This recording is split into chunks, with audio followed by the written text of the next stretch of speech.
Premièrement, prenez une grande inspiration. Pendant que vous prenez cette inspiration, prenez conscience que vous êtes dans le moment présent. À ce moment même où vous respirez, tout ce dont vous devez penser, c'est de sentir l'air traverser votre corps.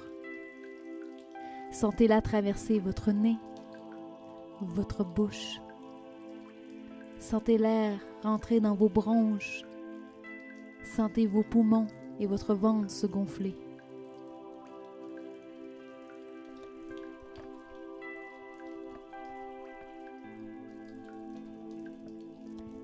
Si votre esprit s'égare en faisant cet exercice, rapportez-le à votre respiration. S'il s'égare encore, ce n'est pas grave. Ramenez-le autant de fois qu'il le faudra. Ne vous mettez pas de pression, car cela fait aussi partie du moment présent. Prenez conscience de ce qui se passe dans votre corps. Sentez l'air entrer dans vos poumons et sentez l'air ressortir.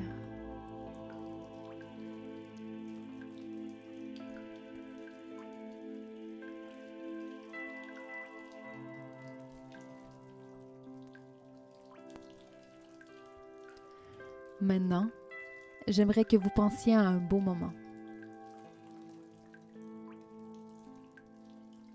Un beau moment que vous avez vécu avec cette dite personne malade.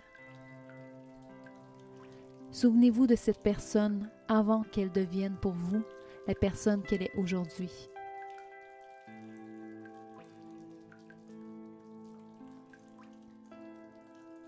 Souvenez-vous de l'amour que vous éprouviez pour cette personne à ce moment-là.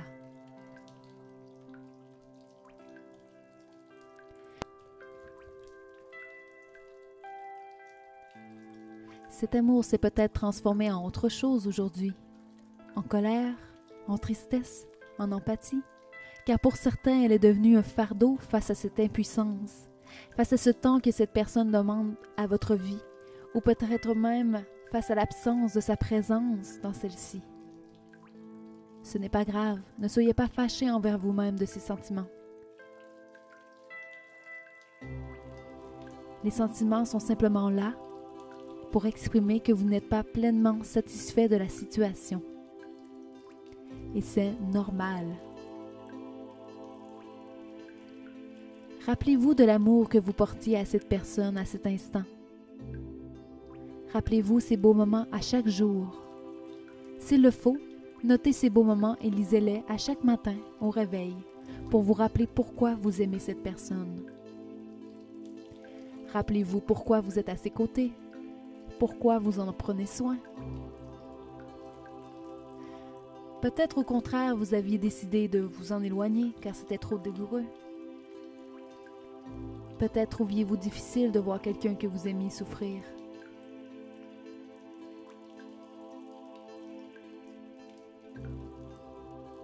Quoi qu'il en soit, acceptez vos décisions. Il n'y a pas de bonne ou de mauvaise décision. Il n'y a pas de panneau qui vous indique le bon chemin à prendre. Il n'y a pas de solution miracle. Dans la maladie, la douleur est toujours présente, peu importe le choix que l'on fait. Il faut simplement l'accepter. La douleur est un ressenti qui exprime l'appréciation d'une chose qu'on avait auparavant et que l'on n'a plus. C'est signe qu'il y avait avant amour et reconnaissance.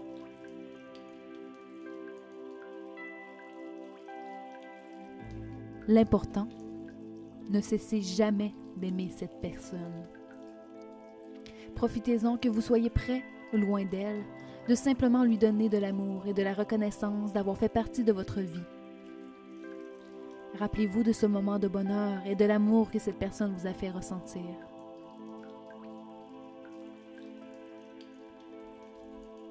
Maintenant, rappelez-vous que cette personne vous aime encore. Même si elle ne vous l'exprime pas directement, peut-être réagit-elle comme vous et préfère s'éloigner ou ne rien dire car elle sait la souffrance qu'elle vous fait subir. surtout, n'oubliez jamais que vous vous êtes aimé et que cet amour est toujours présent. Profitez-en pour lui exprimer cet amour et cette gratitude. Prenez conscience que cette personne aussi se voit reconnaissante, même si elle ne l'exprime pas.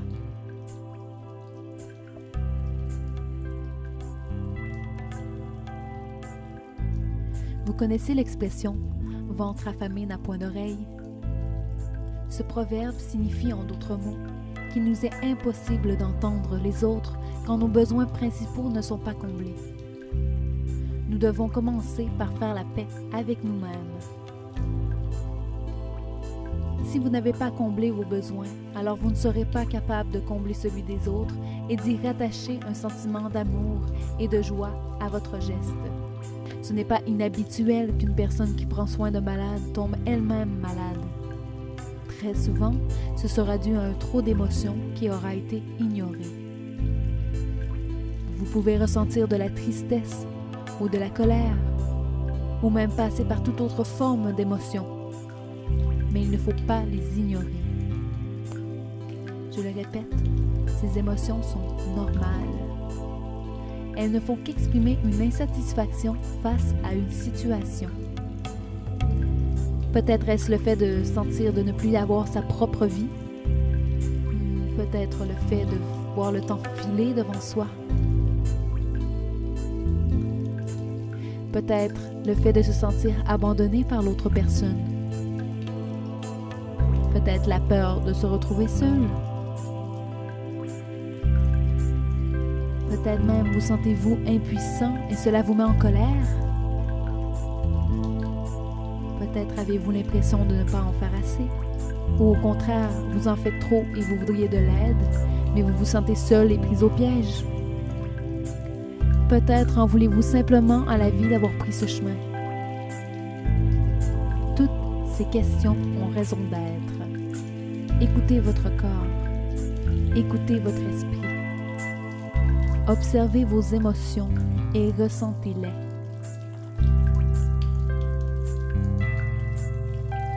Prenez le temps de réfléchir. Demandez-vous, pour quelles raisons ces émotions sont là? Qu'est-ce qu'il vous manque pour être satisfait? Quel besoin devez-vous combler? Ne vous demandez pas ce que vous ne voulez pas, mais plutôt ce que vous désirez. Prenez le temps de vous arrêter sur vous-même.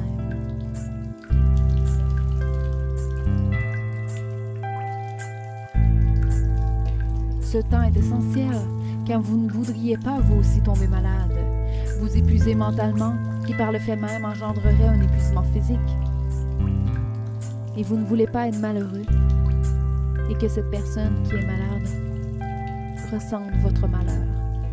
Ce n'est pas ce que vous souhaitez.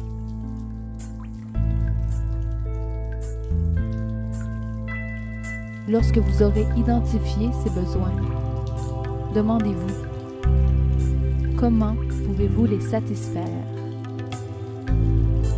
Que pouvez-vous faire pour combler ce manque? S'il est difficile pour vous d'y arriver seul, vous pouvez aussi aller chercher de l'aide. Se faire aider par autrui, ce n'est pas un signe de faiblesse, mais plutôt le contraire. Il démontre que vous êtes responsable et que vous vous connaissez bien et connaissez votre limite. N'essayez pas de tout faire seul. Vous n'avez rien à prouver à personne ni à vous-même. Ce n'est pas une compétition avec les autres ou avec votre ego.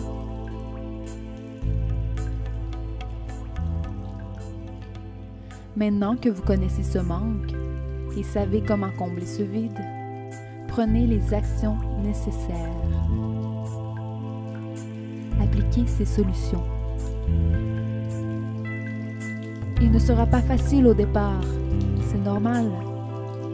Vous aurez une certaine adaptation à faire.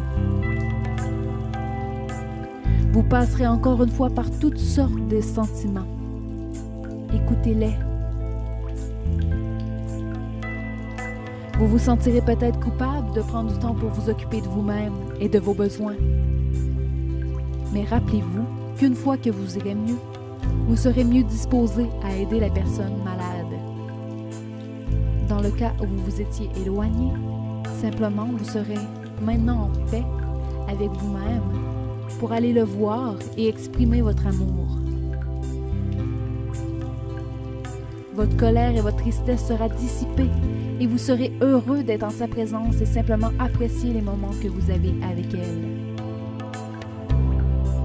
Elle sera, elle aussi, plus heureuse de vous voir ainsi, car elle n'aura pas ce sentiment de culpabilité que sa maladie vous a rendu malade ou triste. Vous apprécierez, vous et elle, mieux les instants que vous avez côte à côte. Vous retrouverez un équilibre dans votre vie. Cet équilibre se reflètera sur la vie des autres qui vous entourent.